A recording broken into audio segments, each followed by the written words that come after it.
Hello दोस्तों, कैसे हैं दोस्तों। इसके पहले हम लोग उत्तोलक पढ़े थे। इसके पहले वाले वीडियो में प्रथम श्रेणी उत्तोलक, द्वितीय श्रेणी उत्तोलक और तृतीय श्रेणी उत्तोलक, ये क्या होता है, कैसे होता है, किस तरीके से इसको हम पहचान सकते हैं, वो सब बातें मैंने करी थी। और मैंने ये भी बोला था कि नेक्स्ट वीडियो में ससंजक बल से लेकर आऊँगा, जो मैं लेकर आया। अब इस तो आगे बढ़ते हैं दोस्तों। आज का जो वीडियो है दोस्तों बहुत ही इंपॉर्टेंट होने वाला है। एग्जाम में 100% क्वेश्चन देखने को मिलेगा। आप भी जानते ही होंगे ये ससंजक बल, असंजक बल, सरफेस टेंशन अक्सर एग्जाम में ये देखने को मिलता है और कन्फ्यूजन क्रिएट करता है। तो किस तरीके से हम लोग इन चैप्टर्स पे पकड़ बना सकते हैं, वो आज हम लोग इस वीडियो में देखेंगे। तो ज़्यादा समय व्यतीत न करते हुए वीडियो को आगे बढ़ाते हैं। और एक दावे के साथ फिर से मैं बोल रहा हूँ कि आधा घंटा ही पढ़ाऊँगा, 25 मिनट पढ़ाऊँगा, जो भी पढ़ाऊँगा मैं आपको एकदम रटवा दूँगा, एक एक पॉइंट को एकदम अच्छे से क्लियर करूँगा। इसका मैं दावा करता हूँ, गारंटी लेता हूँ। नहीं तो आधे घंटे इस वीडियो को देख लीजिए और उसके बाद आप खुद देखेंगे कि सारी चीज़ें मुझे याद हो गया। जैसे एक टॉपिक है ससंजक बल, कोहेसिव फोर्स। दोस्तों ससंजक बल नाम में ही क्लियर है, स से ससंजक और स से समान, मतलब समान अणुओं में दो समान अणुओं को आपस में चिपका कर रखता है। दो समान अणुओं में लगने वाला फोर्स जो कहलाता है, दो समान अणुओं में जो फोर्स लगता है उसे हम क्या बोलते हैं, ससंजक बल बोलते हैं। और ससंजक बल को इंग्लिश में हम क्या बोलते हैं, कोहेसिव फोर्स बोलते हैं। कौन सा फोर्स बोलते हैं, कोहेसिव फोर्स। तो उम्मीद करता हूँ ये आपको याद हो गया होगा। यह समान अणुओं के बीच लगता है ना। यहाँ पे लिखा हुआ भी है, देखिए मैं आपको हाईलाइट करके दिखाता हूँ। ये देखिए, इसी पर आप फोकस रहिए, ठीक है। जो मैं रेड पेन से रेड डॉट से हाईलाइट किया हूँ, रेड लाइन से, उसी पे आप फोकस रहिए। यह समान अणुओं के बीच लगता है, ठीक है। जैसे जल जल या दूध दूध या लोहा लोहा, कोई भी दो समान टाइप का जो मटेरियल रहेगा उसी में लगेगा। जैसे पारा में दो समान अणुओं को जो चिपका के रखता है वो ससंजक बल ही होता है, ठीक है।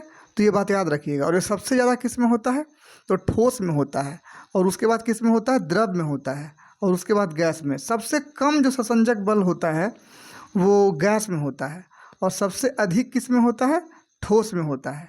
तो इस बात को भी याद रखिएगा। अक्सर एग्जाम में पूछ देगा आपसे कि सबसे कम ससंजक बल किस में पाया जाता है, ठोस, द्रव, गैस। तो गैस मारना है, ठीक है, याद रखिएगा इस बात। और सबसे अधिक किस में होता है, ठोस में, और ठोस में भी किस में, लोहा में। तो लोहा में सबसे अधिक ससंजक बल पाया जाता है। तो इन सब बातों को आपको याद रखना है, ठीक है। आगे बढ़ते हैं। ससंजक बल का मतलब आप समझ गए होंगे, स से ससंजक, स से समान, कोहेसिव फोर्स। दो समान अणुओं के बीच लगने वाले फोर्स को हम क्या बोलते हैं, ससंजक बल बोलते हैं। किस में लगता है, जल जल में, दूध दूध में, है ना, लोहा लोहा में, इत्यादि। आगे बढ़ा जाए।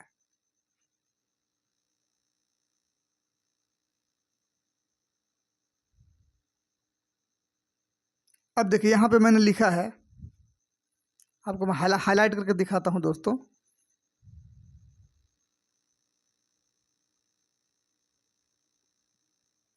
वैसा बल जिससे पदार्थ एक दूसरे को अच्छे से पकड़ कर रखे, ठीक है। सबसे अधिक ससंजक बल पारा में होता है, उसके बाद लोहा में, और सबसे कम किस में होता है, गैस में। सबसे अधिक जो ससंजक बल होता है वो पारे में होता है। सबसे अधिक ससंजक बल किस में होता है, पारे में होता है। और उसके बाद किस में होता है, उसके बाद लोहे में होता है। और सबसे कम किस में होता है, गैस में होता है। सबसे अधिक ससंजक बल पारा में होता है। इस बात को याद रखिएगा।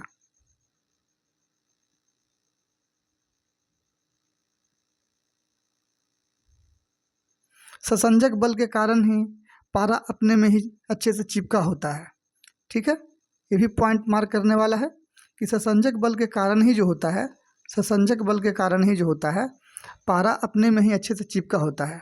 सरफेस टेंशन या पृष्ठ तनाव एक नाम सुने होंगे, है ना, सरफेस टेंशन या पृष्ठ तनाव, तो ये जो होता है वो ससंजक बल के कारण ही होता है। ठीक है, तो ये भी आप याद रखेंगे। ठीक है, आगे बढ़ते हैं।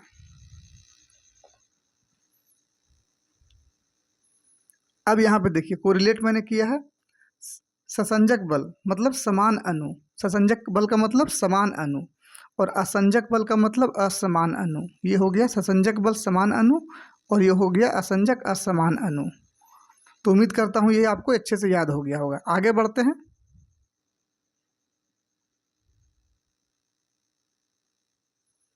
अब बात करेंगे हम लोग असंजक बल का, है ना।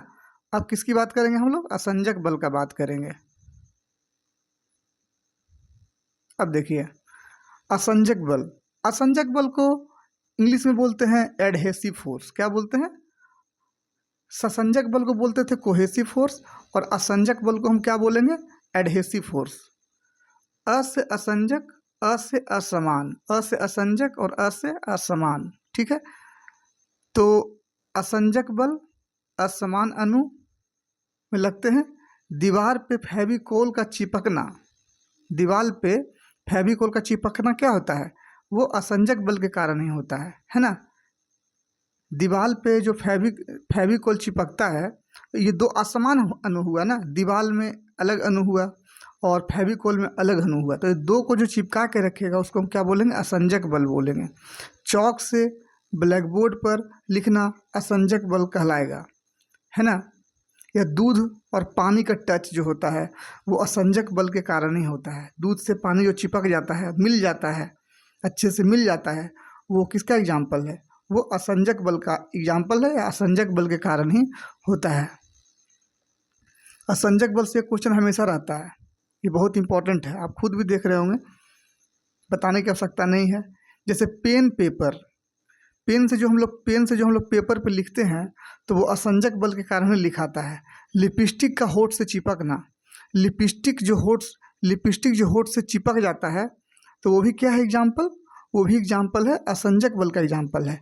यह पानी से कपड़ा का भीगना, पानी से कपड़ा, दो अलग अलग अणु रहेगा और वो चिपकेगा, तो वो असंजक बल ही कहलाएगा। जैसे पानी में अलग अणु है, कपड़ा में अलग अणु है, तो दोनों एक दूसरे से चिपक रहा है, तो वो असंजक बल का एग्जाम्पल है।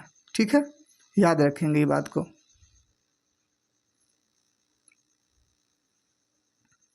बहुत सारे एग्जाम्पल है असंजक बल का। जैसे परमानेंट मार्कर में क्या होता है? संजक बल बहुत अधिक होता है, याद रखिएगा।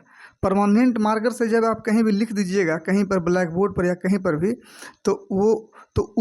तो उससे लिखा हुआ चीज़ मिटना बहुत मुश्किल है, मिटता ही नहीं है, बहुत मुश्किल से मिटता है। तो इसका मतलब क्या हुआ कि बहुत अच्छे से चिपका लिया उसको, बहुत अच्छे से चिपक गया वो, तो यही एग्जाम्पल है। मतलब कि असंजक बल के कारण हुआ, जो परमानेंट मार्कर में असंजक बल बहुत अधिक होता है, इसीलिए वो चिपक जाता है। जैसे कांच का असंजक बल बहुत कम होता है। जैसे कांच में कोई पानी का बूंद गिर जाएगा, हल्का सा भी ऐसे करेंगे वो मिट जाएगा, दाग नहीं लगेगा। इसका मतलब क्या हुआ कि कांच का असंजक बल जो है बहुत ही कम होता है। अतः असंजक बल बढ़ाने के लिए कांच में क्या मिलाया जाता है? HF मिलाया जाता है ना। देखिए कांच का असंजक बल बहुत कम होता है, देखिए बहुत कम होता है ना। अतः असंजक बल को बढ़ाने के लिए कांच में क्या मिलाते हैं? HF मिलाते हैं, हाइड्रोजन फ्लोराइड। इतना इम्पोर्टेंट है ना दोस्तों कि मैं शब्दों में बयान नहीं कर पाऊँगा। ठीक है, पूछ देगा आपसे कि कांच में असंजक बल बढ़ाने के लिए हम किस केमिकल का प्रयोग करेंगे, तो क्या मारेंगे? हाइड्रोजन फ्लोराइड, हाइड्रोजन फ्लोराइड आप मारेंगे। ठीक है, आगे बढ़ें। अब देखिए लड़कियों के लिए इम्पोर्टेंट क्वेश्चन है ये कि ब्रांडेड काजल में असंजक बल अधिक होता है। ब्रांडेड काजल जो होता है वो एकदम चिपक जाता है होठ से, है ना। तो लड़की लोग के लिए बहुत इंपॉर्टेंट क्वेश्चन बन जाता है। ब्रांडेड काजल में असंजक बल क्या होता है? सबसे अधिक होता है ना।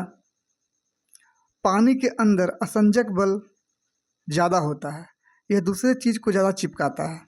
पानी हर चीज़ में चिपक जाता है, पानी जो होता है हर चीज़ में चिपक जाता है। तो पानी के अंदर क्या होता है, असंजक बल सबसे अधिक होता है, पानी के अंदर असंजक बल ज़्यादा होता है। यह दूसरे चीज़, इसमें दूसरे चीज़ में से चिपकने का कैपेसिटी ज़्यादा होता है। ठीक है, तो इन सब बातों को ध्यान रखना बहुत ही ज़रूरी है। अब बात करते हैं पारा का।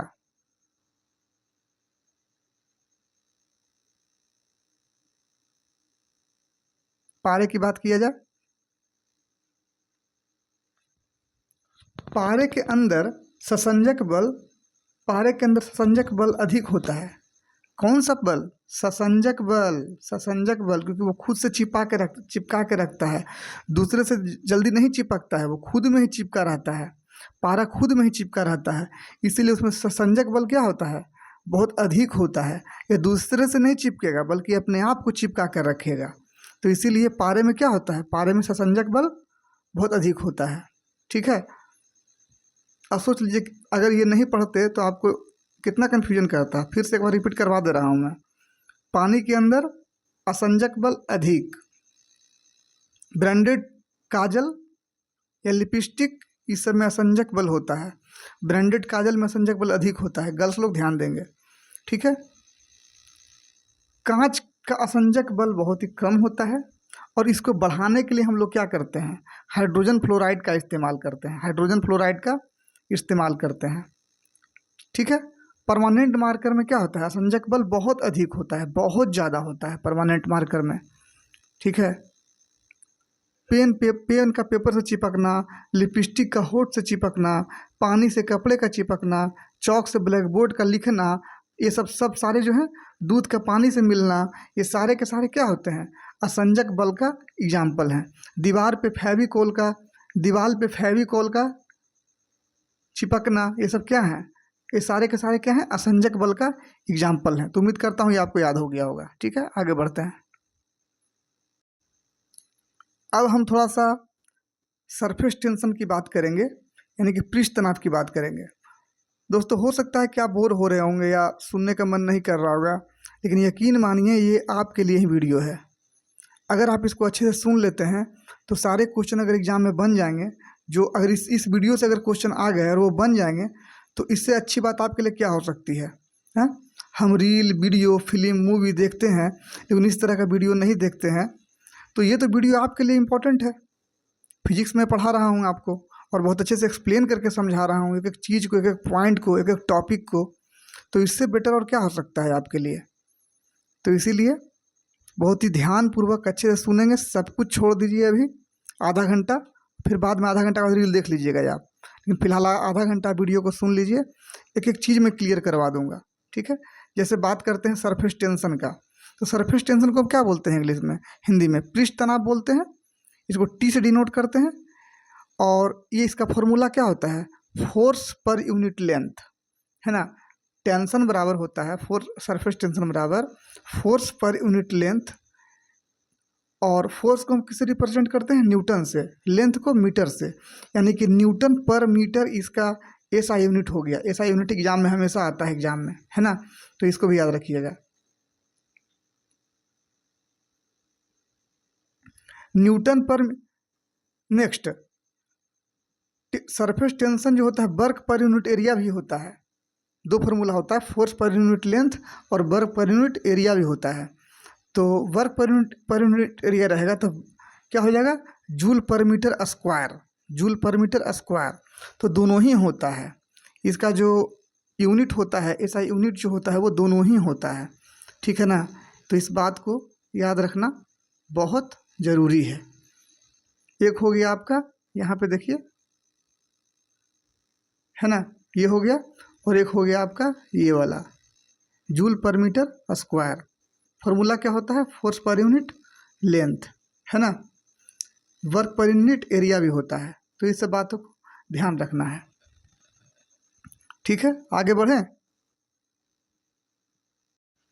तो कोई पूछ देगा अगर आपसे कि सरफेस टेंशन का एसआई यूनिट क्या होता है, और ऑप्शन में रहेगा आपका न्यूटन पर मीटर, ठीक है, जूल पर मीटर, या जूल पर मीटर स्क्वायर, या एक से अधिक, इनमें से कोई नहीं, तो क्या मारिएगा, एक या एक से अधिक ना हो जाएगा, क्योंकि न्यूटन पर मीटर और joule square per metre square होता है, sorry joule per metre square होता है। सरफेस टेंशन का 2 यूनिट होता है, एक होता है न्यूटन पर मीटर तो आपको याद रहेगा, और जूल पर मीटर स्क्वायर भी होता है। तो उम्मीद करते हैं ये आपको याद हो गया होगा। आगे बढ़ते हैं, ज़्यादा कुछ है नहीं इन सब में, बस जानना है आपको। सेल्सियस पैमाना की बात करते हैं, तो सेल्सियस पैमाना क्या होता है? सेल्सियस पैमाना होता है, पैमाना कितने तरह का होता है?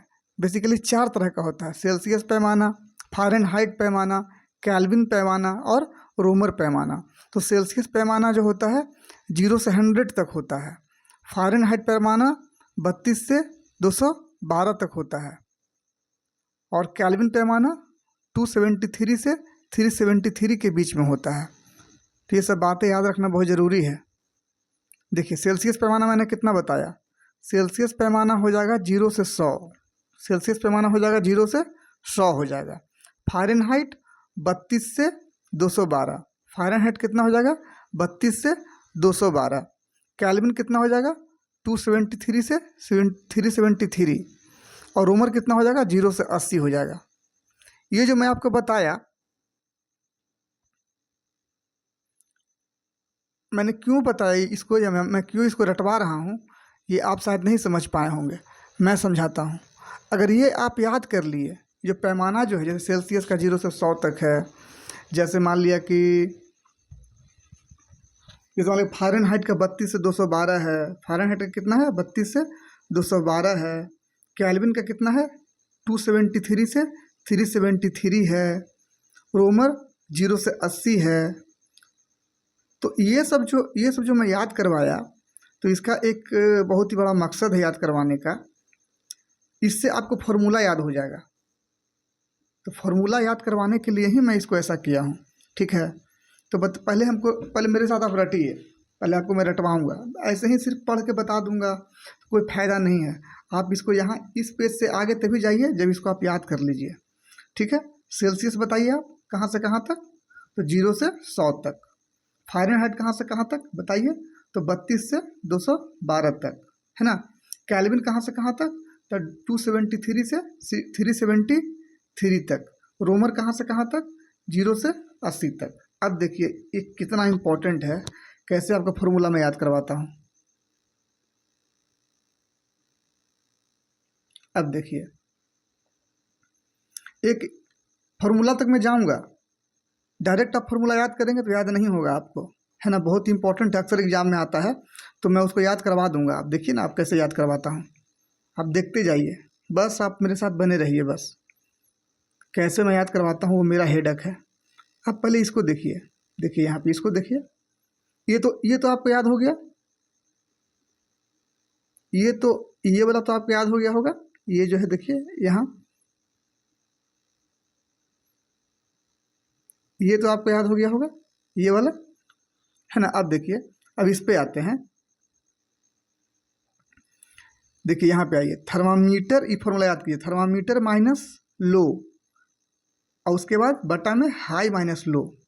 बोलिए 4 बार, बोलिए 4 बार। आप कैसे याद करवाता हूँ फॉर्मूला में आपको, देखिए आँख बंद कीजिए और आँख बंद के इसको बोलिए, thermometer minus low, thermometer minus low, और नीचे में रहेगा हाई माइनस लो। फिर once more repeat, thermometer minus low बटा हाई माइनस लो। उम्मीद करता हूँ अच्छे से आप इसको गेन कर लिए होंगे। अब देखिए सेल्सियस में मिनिमम क्या है, सेल्सियस में मिनिमम है आपका 0, ठीक है, मैक्सिमम है 100। फ़ारेनहाइट में मिनिमम है 32, मैक्सिमम है 212। केल्विन में मिनिमम है 273 और मैक्सिमम है 373। और रोमर में 0 से 80, रोमर में मिनिमम कितना है 0 और मैक्सिमम कितना है 80। और फार्मूला आप क्या याद किए, थर्मामीटर माइनस लो बट्टा high minus low, thermometer minus लो बट्टा हाई माइनस लो। उम्मीद करता हूँ इतना आप याद कर लिए होंगे। तो मेरे साथ चलिए, आगे बढ़ने की आवश्यकता नहीं है। अगर आप आगे बढ़ने की कोशिश करेंगे तो आपको याद नहीं होगा, आप भूल जाएंगे इस चीज़ को, ठीक है। डायरेक्ट फार्मूला कभी किसी को याद नहीं होता है, याद हो भी जाएगा 10 दिन के बाद भूल जाएगा, लेकिन इस टेक्निक से आपको हमेशा फार्मूला याद रहेगा, आप खुद से फार्मूला बना लेंगे। मैंने क्या बताया, थर्मामीटर माइनस लो और बटा हाई माइनस लो, ठीक है। अब आगे बढ़ते हैं।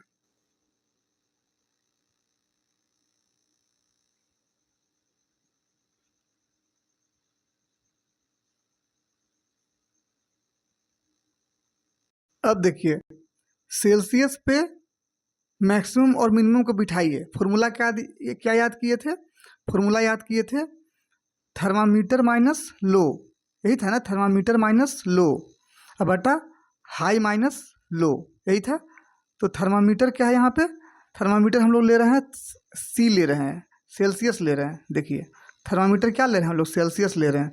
तो थर्मामीटर माइनस 0 बटा 100 माइनस 0, यही ना था। लो कितना है, लो 0 है, और हाई कितना है 100 है, और लो कितना है 0 है, ठीक है। तो C माइनस 0 बटा 100 माइनस 0, याद हो गया आपको। अब फ़ारेनहाइट में बैठाइए। फ़ारेनहाइट में मैक्सिमम कितना था, मैक्सिमम था 212, मिनिमम कितना था 200, मिनिमम था 32, ठीक है।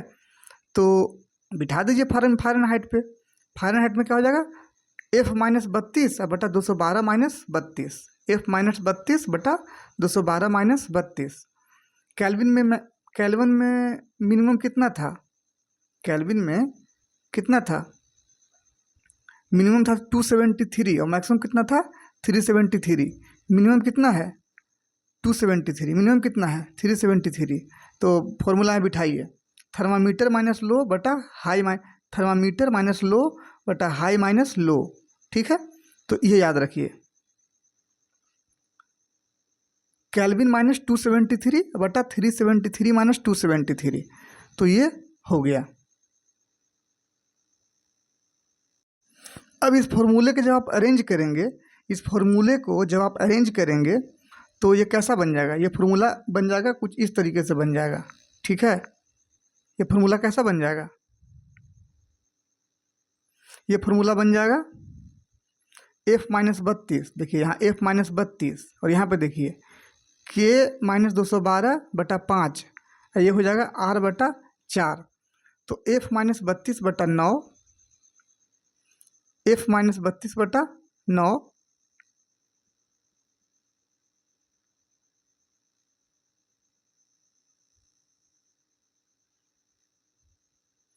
क्या हो जाएगा, F माइनस 32 बटा 9, F माइनस 32 बटा 9, ये देखिए यहाँ पे F माइनस 32 बटा 9, K माइनस 212 बटा 5, है ना, F माइनस 32 बटा 9, K माइनस 212 बटा 5 अब बराबर R बटा 4। तो ये आप याद करेंगे, ठीक है।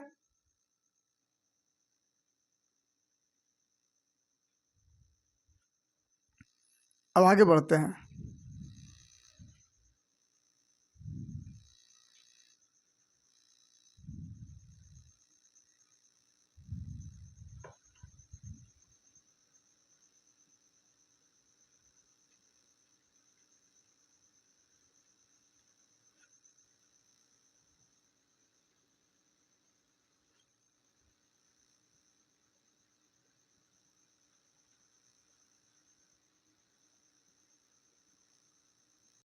अब आगे बढ़ते हैं, ठीक है। तो अब देखिए यहाँ पर आप देखिए C बटा 100, F माइनस 32 बटा 180 और K माइनस 273 बटा 100 अब बराबर R बटा 80।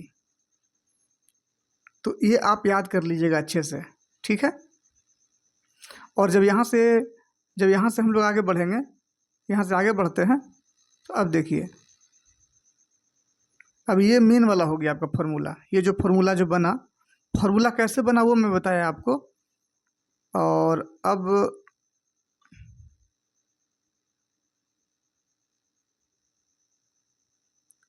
देखिए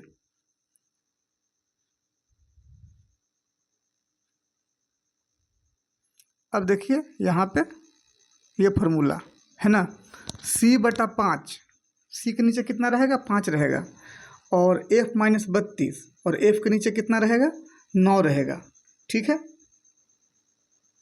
और K माइनस 273 बटा 5, K माइनस 273 बटा 5 बराबर R बटा 4। तो इसको आप अच्छे से देख लीजिएगा, याद कर लीजिएगा, माइंड में रिकॉल कर लीजिएगा, एग्जाम में ये देखने को मिलता है।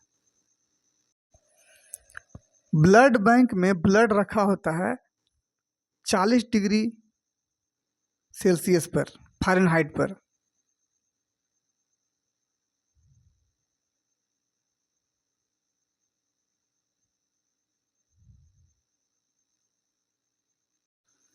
अब देखिए क्वेश्चन है कि ब्लड बैंक में ब्लड कितने डिग्री फ़ारेनहाइट पर रखा होता है, तो इसका आंसर हो जाएगा 40 डिग्री फ़ारेनहाइट पर।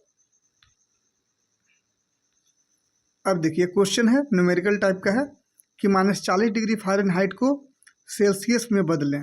तो फॉर्मूला है आपके पास C/5 बराबर F माइनस 32/9, ये आप याद किए थे, ठीक है। तो बहुत ही सिंपल क्वेश्चन है, आपको फॉर्मूला याद रहेगा, आप बना दीजिएगा, ठीक है। C/5 माइनस F माइनस 32/9, और जब इस फॉर्मूले पे आप अप्लाई करेंगे तो क्वेश्चन आपका बन जाएगा। F कितना दिया हुआ है, F दिया हुआ है -40, तो -40 आप रख दीजिए और सॉल्व कर दीजिए, इसको आंसर आ जाएगा, ठीक है। आगे बढ़ते हैं, पेज नंबर 7 पे हम लोग आ गए। जल के क्वथनांक को फ़ारेनहाइट में बदलें। एक क्वेश्चन है कि जल के क्वथनांक को फ़ारेनहाइट में बदलना है, तो आंसर कितना हो जाएगा इसका, 100 डिग्री सेल्सियस हो जाएगा। इसका आंसर कितना हो जाएगा, 100 डिग्री सेल्सियस हो जाएगा।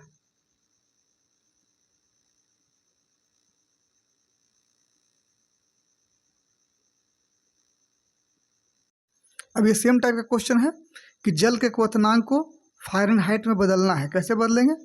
तो क्वथनांक का मतलब क्या होता है, बॉइलिंग पॉइंट होता है। क्वथनांक का मतलब क्या होता है, बॉइलिंग पॉइंट, और बॉइलिंग पॉइंट पानी का कितना होता है, 100 डिग्री सेल्सियस। तो सी यहाँ पे कितना दिया हुआ है, 100 डिग्री सेल्सियस दिया हुआ है, तो सी के जगह पे क्या रख देंगे, 100 रख देंगे और बटा 5 कर देंगे, और F माइनस 32/9 हो जाएगा। 100 से 5 कट जाएगा 20 बार में, और 20 में 9 गुना हो जाएगा, -32 उधर चला जाएगा, तो F कितना आ जाएगा, 212 डिग्री फ़ारेनहाइट। यानी कि जल का जो क्वथनांक होता है वो 100 डिग्री सेल्सियस होता है और वो 212 डिग्री फ़ारेनहाइट के बराबर होता है। तो ये भी एक डायरेक्ट क्वेश्चन बनता है कि जल का क्वथनांक फ़ारेनहाइट में बताएं, और ऑप्शन रहेगा आपके पास 212, 214, 216, 208, 212 आंसर हो जाएगा। तो ये भी डायरेक्ट क्वेश्चन एक बनता है।